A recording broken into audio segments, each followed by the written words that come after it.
Diriwayatkan oleh Sayyidina Jabir bin Abdullah radhiyallahu taala anhu ardah, ya.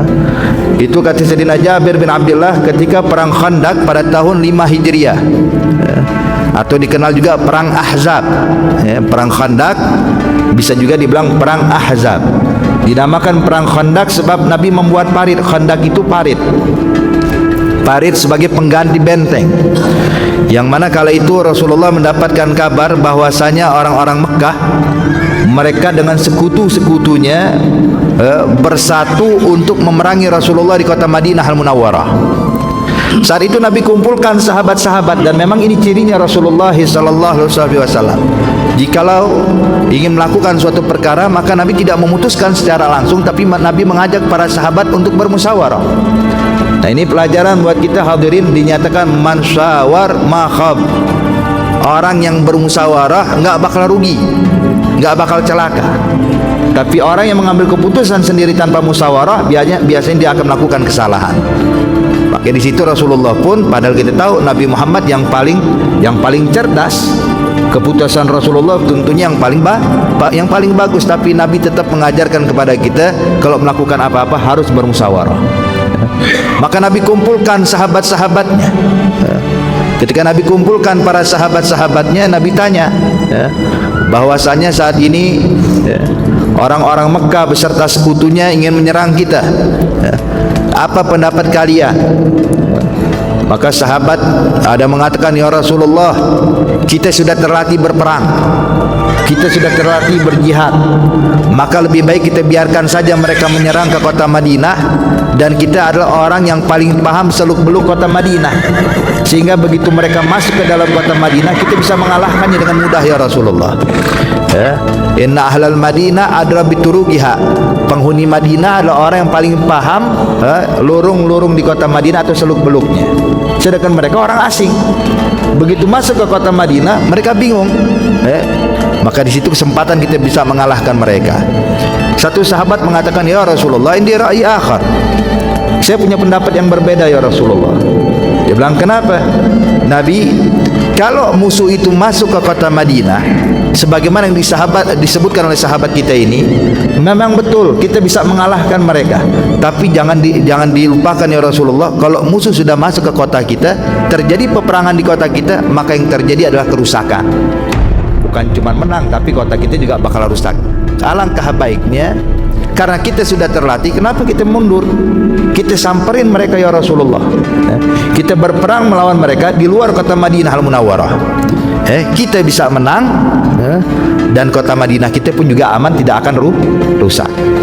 Maka saat itu Nabi pun terus meminta pendapat, dikumpulkan semua pendapat. Akhirnya terakhir pendapat daripada Sayyidina Salman Al-Farisi.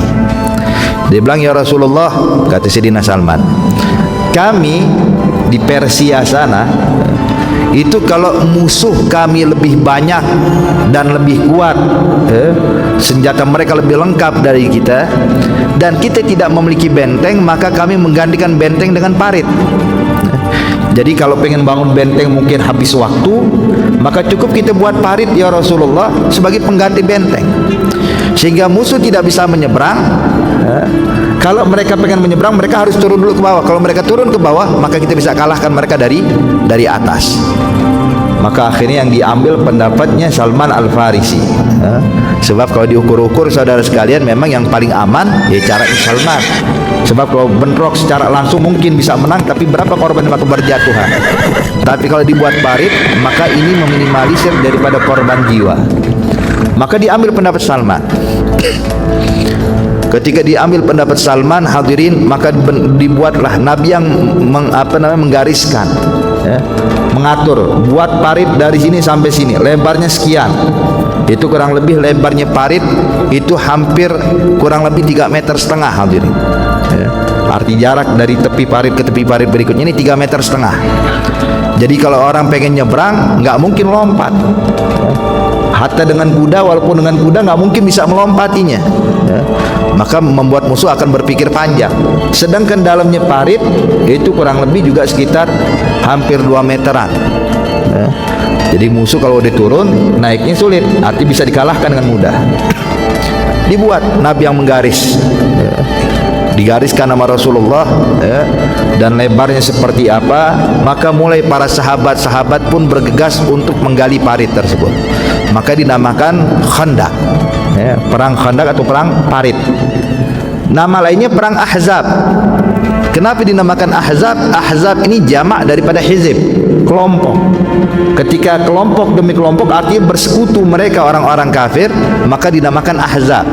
Maka dalam Al-Quran ada suratul Ahzab yang menjelaskan tentang kejadian ini. Walhasil saudara sekalian, maka Nabi memerintahkan sahabat untuk membuat parit. Semuanya menggali satu dengan yang lainnya, yang mana kala itu kebetulan di kota Madinah lagi masa maja'ah, musim dingin, pohon pada mati, kekeringan, dan banyak para sahabat-sahabat ini kelaparan. Cuman demi menjalankan perintah Rasulullah, mereka pun membuat parit. Kata Sayyidina Jabir, waktu kami membuat parit, kami mendapati ada kudyah syadidah, batu yang besar yang sangat keras berada di kawasan yang akan dibuat parit yang diarahkan sama Rasulullah. Maka kami pun gak bisa menghancurkan itu batu, saking kerasnya. Sampai akhirnya berapa pacul kami pun patah ketika kami paksakan untuk memukul. Akhirnya yang hancur bukan batunya, tapi yang hancur adalah paculnya kami. Maka lihat di sini kelebihan para sahabat-sahabat, saudara sekalian. Kalau kita mungkin hidup di masa itu, ketika kita dapatkan batu, apa yang kita lakukan? Kita bakal geser. Kalau di sini yang penting lebarnya sama, dalamnya sama. Artinya yang penting bisa tetap menyambung. Tapi lihat para sahabat-sahabat Rasulullah, mereka ketika mendapatkan itu batu yang besar, mereka tidak menggeser dari apa yang digariskan Rasulullah. Mereka kembalikan kepada Nabi Muhammad. Ketika mereka tidak mampu menghancurkan batu tersebut, maka mereka tidak berani menggeser dari apa yang telah digariskan Rasulullah. Mereka kembalikan kepada Rasulullah, ya Rasulullah, terdapat batu yang besar. Di sini hikmah, saudara sekalian, bahwa para sahabat-sahabat Nabi tidak melakukan apapun kecuali sesuai perintah Rasulullah, dan mereka tidak mau berbuat sesuatu yang tidak diajarkan Rasulullah SAW. Maka akhirnya Nabi pun datang ingin melihat keadaan tersebut. Faja'u ila Nabi faqalu hadhihi qudyah aradat fil khandaq. Ini ada batu besar yang menghalangi kami membuat parit. Faqala ana nazil. Kata Nabi, udah aku yang urus, kata Rasulullah. Nabi pun datang, Pak. Tentunya kita bisa bayangkan ketika Rasulullah datang ke Khandaq, bagaimana keadaan para sahabat yang sedang menggali. Semuanya bakal berkumpul mengelilingi Rasulullah. Itu yang berkumpul semua sahabat. Sedangkan orang-orang munafik, mereka jauh dari Rasulullah. Jadi mereka memang tidak ada pengagungan kepada Rasulullah, dan mereka pun keislaman mereka cuma di zahir, tapi batinnya tidak ada keimanan sama sekali, sehingga mereka tidak bergabung dengan para sahabat yang lainnya. Nabi turun, Pak. Memang ada batu yang sangat besar. Kata Nabi, hadli mi'wal, tolong ambilkan pacul untukku, kata Rasulullah. Maka pacul pun diberikan oleh sahabat kepada Rasulullah. Itu waktu Nabi mengangkat pacul, Pak, mengangkat seperti ini. Lengan baju Rasulullah itu kan lebar. Jadi ketika Nabi mengangkat tangan seperti ini, maka tersingkaplah dari tangannya Rasulullah itu sampai terlihat bagian perutnya Rasulullah. Dan didapati ternyata Nabi mengganjal perutnya dengan 3 buah batu, karena sudah 2 buah batu karena sudah 3 hari tidak makan Rasulullah.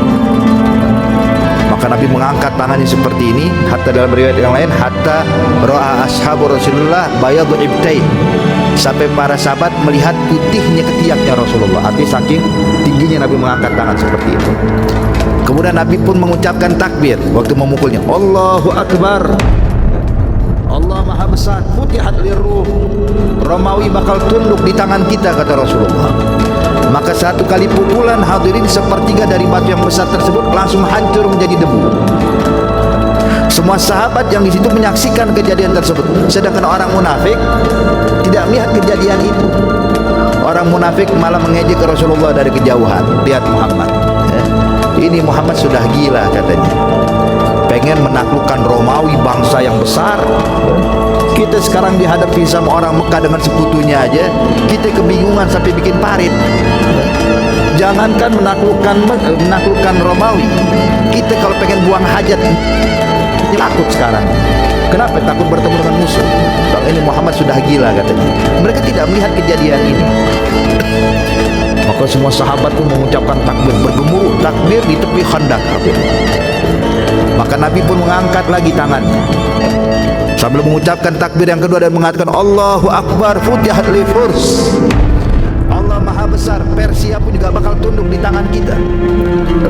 Seketika sepertiga batu dari itu hancur lagi menjadi debu, sehingga sudah 2/3 dari batu yang besar tersebut menjadi debu. Semua sahabat pun bergemuruh mengucapkan takbir. Maka Nabi kembali mengangkat tangannya dan mengatakan Allahu Akbar, futihat li San'a. Allah Maha Besar, dan Son'a pun Yaman pun bakal tunduk di tangan kita. Maka batu yang besar tersebut semuanya hancur menjadi debu. Saat itu hadirin, para sahabat pun turun melanjutkan penggalian daripada Khandaq.